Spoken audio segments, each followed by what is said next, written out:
I'm Anthony Valeri, Director of Investment Management at Zions Wealth. Thanks very much for joining, everyone. Today, we'll go over our 2025 economic and financial market outlook. We'll have time at the end of the prepared remarks to answer questions. So let's go ahead and get started. We'll begin with the economy, and GDP growth exceeded expectations for several of the prior quarters. You can see that here with the dark blue lines. And only the first quarter of 2024 saw a below expectation growth rate. As we look to 2025, or the end of 2024 and 2025, expectations are relatively low for economic growth. That slowdown is expected. The fourth quarter growth expectations have already started to come up, and we think the bar for 2025 at a 2% growth rate is relatively low. We actually think the economy can grow a little faster than that as we continue to see underlying momentum propelling the economy forward, and we do not see a recession unfolding. Let's move to why that's the case. And it starts with the consumer, who has been a workhorse for the economy and will continue to drive the economy onward. The consumer spending has been very robust, usually exceeding expectations, and has been a key driver in moving the economy forward and often exceeding those growth forecasts. Here you can see US retail sales indexed to 100 back in 2000. Note the pre-pandemic trajectory and the fact that sales have exploded post-pandemic and maintained an above-trend trajectory. So the consumer continues to do their part. We're not seeing a slowdown amongst the consumer in terms of propelling the economy forward. And when you think about the consumer and its impact on the economy, you can't help but also think about wealth effects and their general financial well-being. Rising equity markets, rising housing prices, rising housing wealth, wage gains, all of that has helped fuel a steady advance in household wealth, which in turn has provided confidence for the consumer to keep spending. This is data from the Federal Reserve. You can see the steady increase in household net worth. At the same time, consumers and corporations, while we're at it, did an excellent job of refinancing their higher interest rate debt and locking in lower interest rates. That has helped keep overall costs low. Even though rates have increased, it has not affected the broader consumer. So the consumer remains a driver in the economy. And we don't see that changing unless we see changes in the labor market. While the labor market has slowed, we're not really seeing any signs of broad weakness. The labor market remains resilient. Here we show monthly payrolls, and the last report in December was stronger than expected, showing a gain of 256,000 jobs. That has caused the 6-month moving average to tilt higher. That is 48 consecutive months of positive job growth. And it's, again, until we see some weakness in the labor market, some outright job losses, we do not see any weakness driving consumer, or any resulting in weaker consumer spending. The unemployment rate remains quite low at 4.1%, even if up from the recent lows. One of our first early warning signals on the labor market would come from weekly jobless claims, but here too, there's been much anticipation we'd see an increase in weekly claims, simply not coming to fruition. And weekly claims remain historically low through the end of 2024. There are signs that the labor market is cooling. We see, although layoffs remain very limited, the long-term unemployed as a category within the labor market data has slowly increased, and the voluntary quit rate, which is part of the JOLTS report, shows that new hiring is slowed and workers don't have the confidence as much as they did previously to switch jobs. So while workers haven't been fired, new hires are down considerably. So we're getting into better balance in the labor market, but again, not outright weakness that would erode the consumer spending driving the economy. Also helping the broader economy via the consumer is lower inflation. We've seen a steady decline in inflation as measured by the CPI index and other measures of inflation. Now, the overall CPI, which is the dark blue line, has blipped higher in recent months due to higher energy prices. But the Fed are most closely watching core prices. That's the lighter blue line, which after a recent increase fell again. It was released last week, a slight deceleration, which likely gives the Fed confidence to cut rates again in 2025. We'll get back to that in a moment. But the declining inflation is going to be a plus. And when we look at the green line, which is a measure of housing inflation, owner's equivalent rent, that too has been declining with a lag. So when we look at CPI inflation, we see a downward trend, even if the pace of those declines is likely to slow significantly in 2025. So we do see downward pressure on inflation, do not see a resurgence in inflation forthcoming in 2005. So we do see the Fed following through with 2 rate cuts later this year. So all of that is in place to help provide a solid foundation for the economy, which should help financial markets. And let's turn to the equity markets. Now that we've reviewed the economy, the S&P 500 in 2024 had another year of very concentrated performance. So it was a good year for the S&P 500 overall, up 25%, but only 29% of stocks within the S&P 500 actually outperformed the broader market. This is a repeat or a very similar outcome to 2023, where again, a limited number of stocks outperformed the broader market. You have to go back all the way to the late 90s to see a similar outcome. What this means is that diversification basically didn't work for investors in 2024, even though markets were generally favorable across the board, but trying to match the gain of the S&P 500 wasn't possible without that concentration. Here's another way to look at it. Looking at all of the companies in the S&P 500, 146 outperformed while 352 underperformed. Shows you the breadth of negative performance in the index, a reminder to stay diversified. And this is a challenging market for diversification. In fact, 46% of the S&P 500's return last year was generated by just 5 companies: NVIDIA, Apple, Amazon, Google, and Broadcom. So again, a historical rarity to see that kind of concentration. We're looking for that to broaden out, and we'll talk more about that in a moment.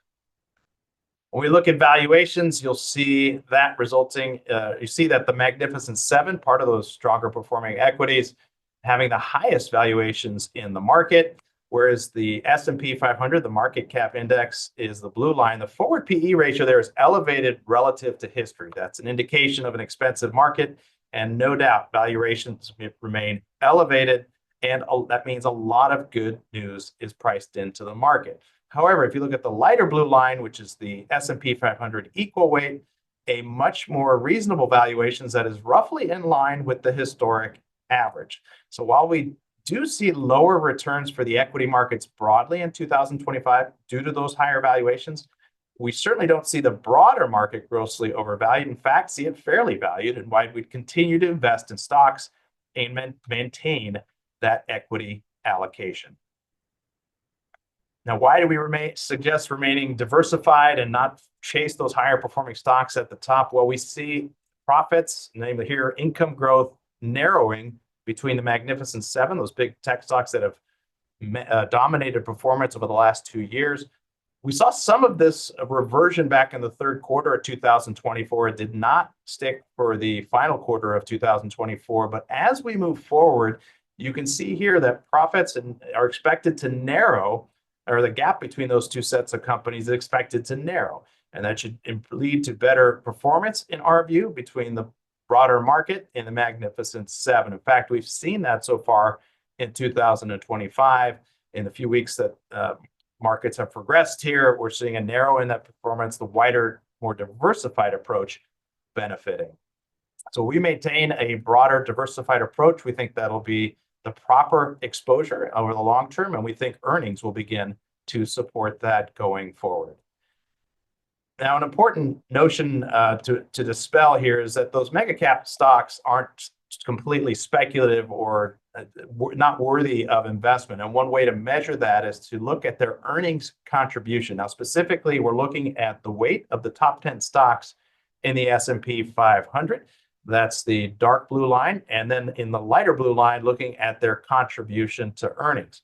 If you go back to the late 90s and right around 2000, you'll see that the earnings contribution fell well below their weight in the index. Whereas recently, you can see that the top 10 have really been a key driver of overall profits in the stock market and punching above their weight for a good portion of recent months in the past 2 years. But again, not speculative. You should have some exposure, but not to some of the large weights that are embedded in certain passive vehicles. So we urge caution there. And again, look to diversify holdings. Speaking of earnings growth, earnings season for the fourth quarter is just underway and tracking to a 10% earnings growth rate. If that maintains itself, we'll have 10% earnings growth for all of 2024. That's a very healthy growth rate and helps explain why stocks had another good year in 2024. As we look forward to 2025, the consensus forecast is for 14% earnings growth. We think that's a little too high, but even a result that came in the high single digits would still be very supportive for the equity market. So we do expect that to be revised down, but earnings, which are the key driver of stocks over the long term, still moving higher and should provide ongoing support to the stock market. Now, 2024 did not see much in the way of volatility. In fact, the maximum decline in 2024 peak to trough was 8%. That's below the average intra-year decline of 14% since 1980. A 10% correction shouldn't be a surprise for investors. That's normal volatility. We don't expect a recession in 2025. And just a reminder that outside of recession, big declines are very rare in the equity market. Here you look at the bigger declines, and some of the most severe are consistent with a recession. In 2022, a recession scare led to a sharp sell-off. But outside of 2022, you have to go back to 1987 and that sell-off, Black Monday, that led to a sharp sell-off in the equity markets. But again, absent a recession, we don't see a severe downturn. But again, do keep in mind that a 10% correction, very normal in the course of any given calendar year. Now, 2024 finished with a 20% plus gain. This is a rarity, and the first time since the late 90s that the S&P 500 was up 20% or more for back-to-back years. What's happened in prior occasions? Well, that's not a motive to abandon the equity market. In fact, when it's happened before, average performance has been good in the subsequent 3, 6, and 12 months periods. Here we take a look at all of those occurrences going back to 1943. Valuations certainly are elevated now, but you can see even excluding the go-go 90s, performance still strong on a 12-month basis, rising 9.8% in the year following back-to-back 20% gains. So a good historical precedent to stick to your investment approach. And we look at other technical indicators when we're looking at the equity markets, and one sign of health is to see consumer discretionary not losing ground to consumer staples and ideally outperforming consumer staples. And here a rising line means that consumer discretionary is outperforming consumer staples and vice versa. You can see in 2022 that steadily declined, whereas since the beginning of 2023, consumer discretionary has outperformed consumer staples. As long as this line is upward trending, that is a vote of confidence in the market, and the market is a good forward-looking indicator. This is a condition you do not see in bear markets and therefore provides an additional level of confidence for equity market investors. Let me change gears, talk about some valuation anomalies in the market. And I mentioned how the markets were very narrowly concentrated in terms of US large caps. Well, that's led to some big valuation disparities, which are starting to correct in 2025, but still have a long ways to go. This is the relative valuation differential between small caps as measured by the Russell 2000 index and the S&P 500. We're using price to sales here. And from a statistical basis, looking at the deviation, your standard deviation from the norm, and you can see that small caps are 2 standard deviations cheap, a historical rarity relative to large caps. So small caps, very cheap relative to large caps, and that's why you should maintain an exposure. Of course, large caps should be the bulk of your equity exposure, but maintain exposure in small caps. And similarly with international equities, again, following last year's disparity, international stocks historically cheap relative to US stocks. Now we don't recommend adding to those right now, given the lack of a fundamental catalyst, but we certainly wouldn't abandon that exposure, maintain it going forward, given that these valuations are very compelling. So two valuation anomalies in the equity markets, again, starting to see some reversal in these as 2025 is underway. And we are beginning a new presidential year. So stocks tend to do well in the first year of a new presidential cycle. Here we take a look at the S&P 500 in the first year of a new presidency. And in recent years, stocks have done better in that first year of a new presidency. In fact, as time has progressed, that first year has become more of a positive or stronger, greater magnitude outcome for investors versus years 2, 3, and 4. So a good sign for investors in the first year of a presidency, a new presidential cycle underway. That leads me to some policy items, which I think are certainly important for equity investors. Let's take a look at tariffs, and this is obviously front and center for a lot of investors as we begin 2025. And a look back at 2018 might be instructive. Here we show the timing of tariffs in 2018, along with performance of the S&P 500, emerging market equities, and developed international, represented by their respective indices. You can see that leading up to the first tariffs, international actually outperformed the S&P 500. We indexed this back to 100 at the start of 2017. And then once the tariffs were underway, the U.S. started to outperform. When we kept going, the U.S. started to outperform in those markets.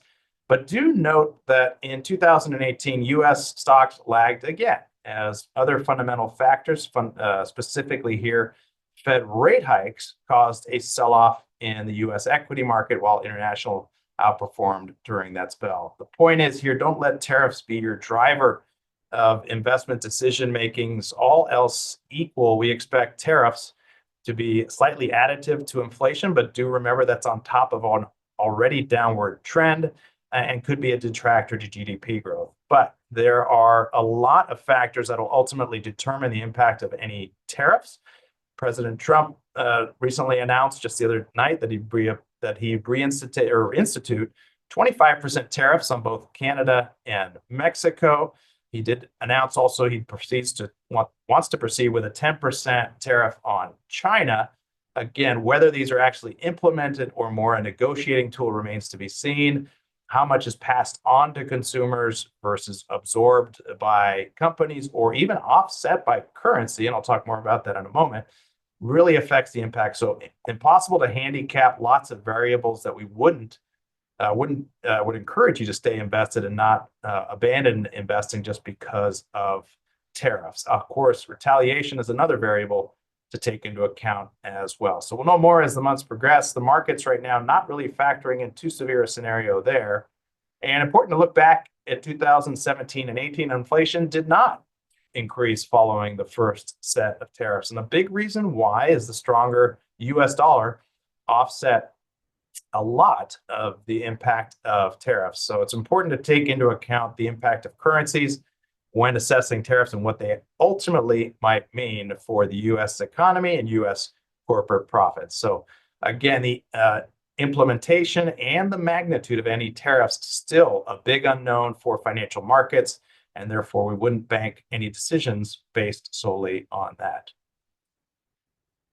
Let's move to fixed income markets, and treasury yields have been range bound over the last 2 years. Here we look at the 2 and 10-year treasury yield.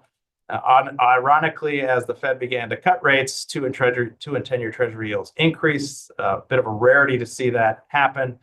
But the main reason for that wasn't inflation, but rather stronger than expected economic growth over the last few months of 2024.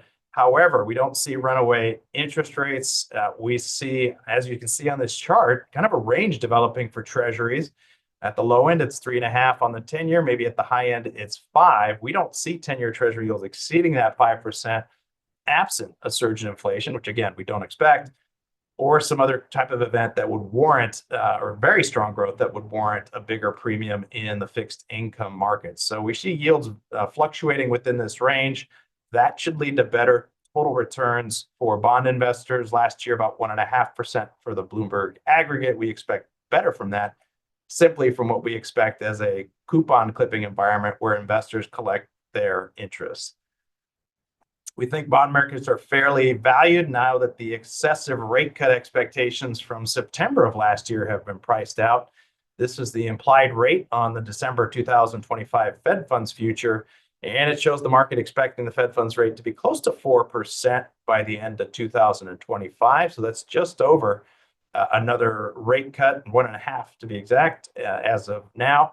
We think that's a fair expectation. We do think inflation continues to decline to where the Fed can cut 2 times in 2025. And when we look further out in terms of the bond market, really not a lot expected beyond 2025. In fact, the futures market showing that they believe the Fed will stop rate cuts when the Fed funds rate gets to about 3.75 or 3.78, let's call it that range, and will halt from there. So a higher overnight rate, we're not going back to those ultra low rates or even a 2% overnight rate. We think that this is a fair expectation for bond investors, which again, if it stabilizes the bond market, as we believe it will lead to more of an interest or coupon clipping environment.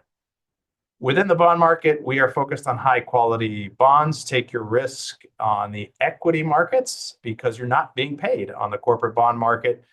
This is the investment grade corporate bond market. The average yield advantage of investment grade corporates to comparable treasuries. You can see that it is well below the long-term average, near a historic low, in fact, and therefore compensation for taking corporate credit relatively limited.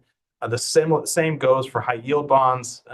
Compensation there is limited. And again, if you're going to take risks, do so on the equity side. We use bonds will, in our view, be a better diversifier on a go-forward basis. So that's our outlook for the economy and financial markets, more of a mid to high single-digit equity market return and low to mid single digits on the bond market.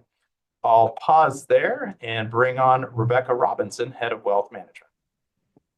All right. Thank you, Anthony. Thank you for a really thorough coverage of the market as we come into 2025. So we have some questions, and I always like to see the number of questions we get around a topic.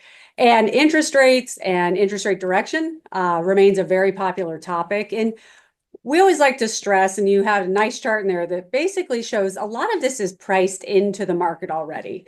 But when we think about those, 2 or so interest rate changes, a lot more tempered in expectations, how do we think about when they'll change, how they'll change, and then how is that already accounted for in what we see in the market now? And what kind of change would be required for that to really dramatically deviate from what we expect? Sure. So, when you look at what the market expects the Fed to do, it's 1.5 cuts as of today. We think, we'll call it 2 quarter basis point cuts are certainly going to be reasonable with inflation slowing. As of now, the market does not see a Fed rate cut in January. They expect to pause, and the Fed's telegraphed that just as much.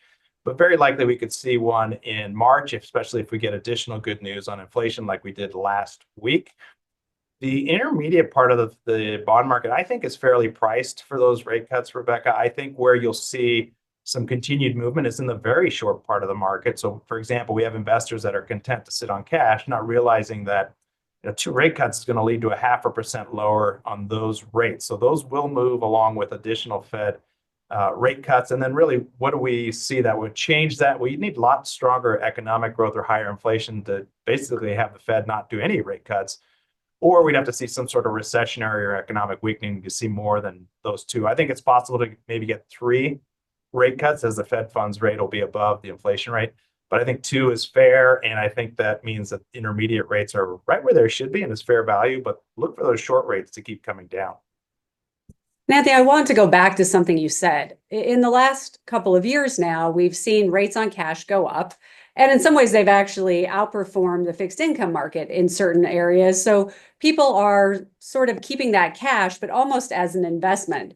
And there was a question about what to expect in deposit and CD rates, 2025 and 26. But also I think this is worth really digging into is how quickly those types of rates move when there are adjustments.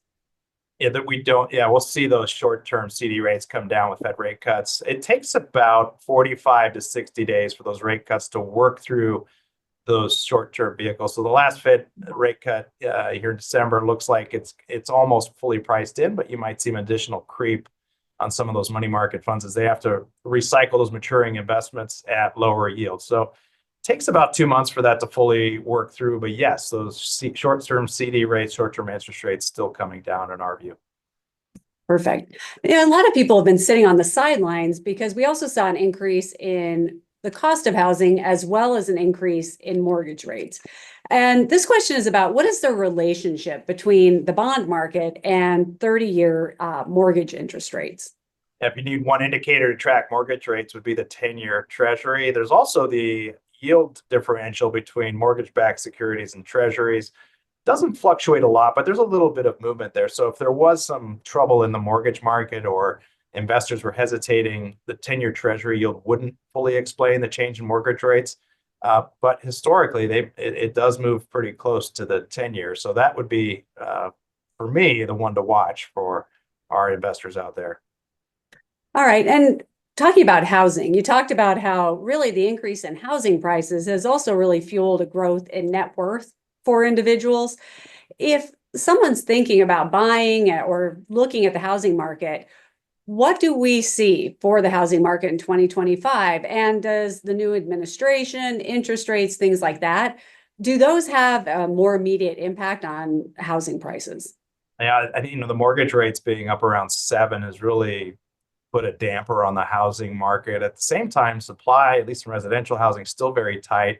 It's increasing, but not enough to really move the needle. Our view is, as far as the eye can see, the residential real estate market, and you could extend it to other sectors of real estate as well, not really going to see much in the way of price gains going forward. We still have positive year-over-year price increases, but we see this as a really low growth area in terms of prices for a while, because it will take a while for that lack of supply to change. And at the same time, interest rates are really restricting new buyers. So, and underneath all that, I think are healthy fundamentals. We don't have a lot of speculation like we did in the 2000s. So I think it's more of a really slow moving market with limited upside on a go forward basis. Yeah, and I think it's worth repeating that it really is about supply, where there was a lot more speculation, a lot more second homes, things like that back in 2008. Interesting, the chart that talked about how stocks do better in the first year of a presidency. And then with any new administration, there's a lot of talk also of new policies and questions around what changes will the new administration make that will affect the market, and what effects will those be? And I always think it's also worth really saying, are those long-term fundamental effects, or are those maybe intermediate or short-term impacts, and how do we think about those? Yeah, so I think 3 areas really to focus on in terms of what the new administration might do to impact both the economy and financial, and in part the financial markets. So the first one will be, of course, tariffs, which we mentioned. Lots of variables.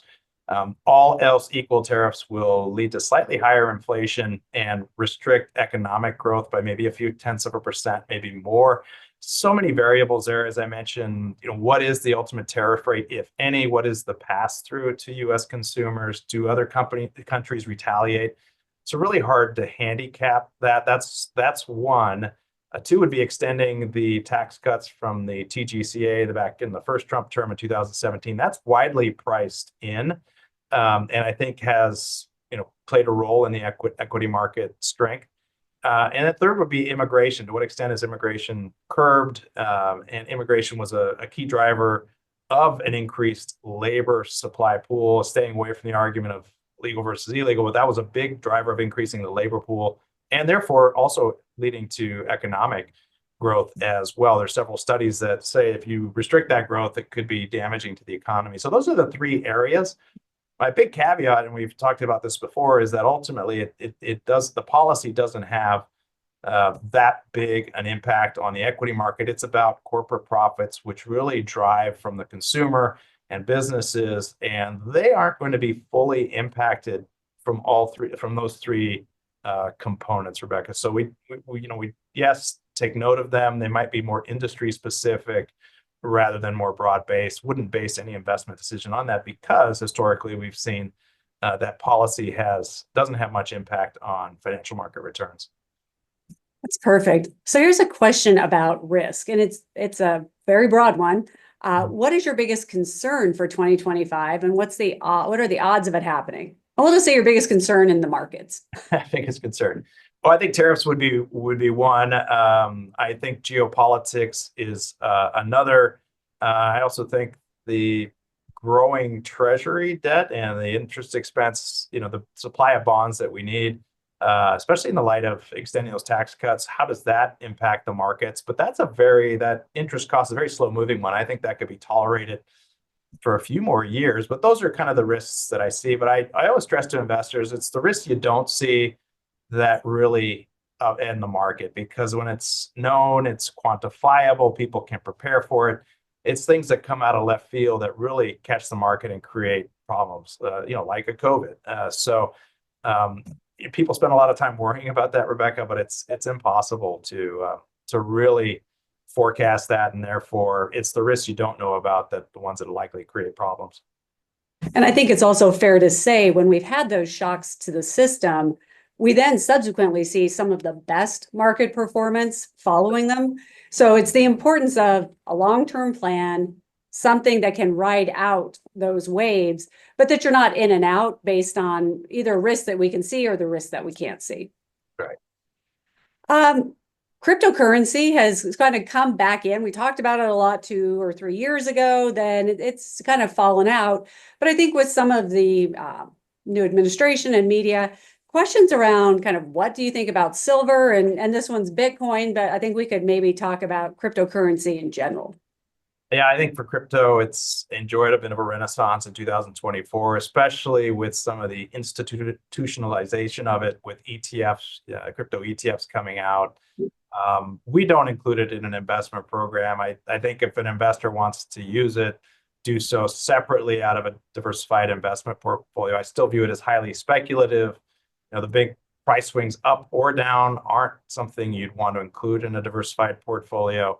It has no earnings, there's no interest, really hard to value, and it's just dependent on someone paying a higher price. So we view it as a highly speculative instrument. Don't include it, that or precious metals, in a diversified portfolio. Good. And then one final question on just general investing. It's really around which sectors do you like in 2025? And you talked about the tech sector, but I think it's important to note, even within the technology sector, it's highly concentrated in a very few companies. So how do we think about sectors as you're building a portfolio? And do you ever advocate leaning toward a sector at any given time? We really don't. We keep it fairly diverse. An interesting stat is, I don't think most investors realize, the broad technology sector outside of those big tech companies actually has underperformed the broader S&P since July of last year. So under the hood, even tech has seen some weakness outside of those big names. In any bull market, you'll see different sectors lead. Historically, there's never been one dominant sector in a bull market. So I would caution against trying to pile into one sector or not. We really believe in being diverse and focusing on those companies that are going to drive earnings consistently over time. Again, too much variability in sectors over time as to which one will lead. So have a balanced approach. And I think that's our theme overall. Have a financial plan, take a balanced approach, and make sure when you're investing that you're investing in a way that you can stick with it long term and that it's tied to your goals and objectives. So while we take all of this information in, what's also important that it is overlaid over your long-term plan. So Anthony, with that, we want to thank everyone for joining. You will receive a survey at the end of this. We appreciate it if you fill it out. We read all of them, and we do look for opportunities to take on new topics. And then also, if you need help personally as you're kicking off 2025 and financial New Year's resolutions, you can also indicate if you would like to be contacted, and we will have someone reach out to you. So with that, thank you very much, and thank you for your participation. Thank you.